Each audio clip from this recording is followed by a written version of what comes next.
ലോക വെറ്ററിനറി ദിനത്തിന്റെ ഭാഗമായി മൃഗസംരക്ഷണ വകുപ്പ്, veterinary council, Indian veterinary association എന്നിവയുടെ സംയുക്ത ആഭിമുഖ്യത്തിൽ കൊല്ലത്ത് മനുഷ്യ വന്യജീവി സംഘർഷം എന്ന വിഷയത്തിൽ ടോക്ക് ഷോ സംഘടിപ്പിച്ചു. കൊല്ലം ശ്രീനാരായണ സാംസ്കാരിക സമുച്ചയത്തിൽ സംഘടിപ്പിച്ച ടോക്ക് ഷോ കൊല്ലം കോർപ്പറേഷൻ മേയർ ഹണി ബെഞ്ചമിൻ ഉദ്ഘാടനം ചെയ്തു. Principal training officer doctor D Shine Kumar talk show നയിച്ചു. നമ്മുടെ പ്രകൃതി സംരക്ഷണത്തിന്റെ ഭാഗമായി ആവാസ വ്യവസ്ഥ എല്ലാം നിലനിൽക്കണമെങ്കിൽ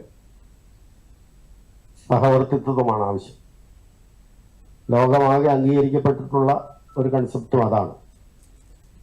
അപ്പോൾ മനുഷ്യർക്ക് വേണ്ടി മാത്രമുള്ളതല്ലല്ലോ നമ്മുടെ ഈ ഭൂമിയിൽ കാണുന്ന വിഭവങ്ങളും എല്ലാം നമ്മളെപ്പോലെ തന്നെ, മനുഷ്യരെ പോലെ തന്നെ മൃഗങ്ങൾക്കും പക്ഷികൾക്കും എല്ലാവർക്കും, ജീവജാലങ്ങൾക്കെല്ലാം അവകാശപ്പെട്ടതാണ്.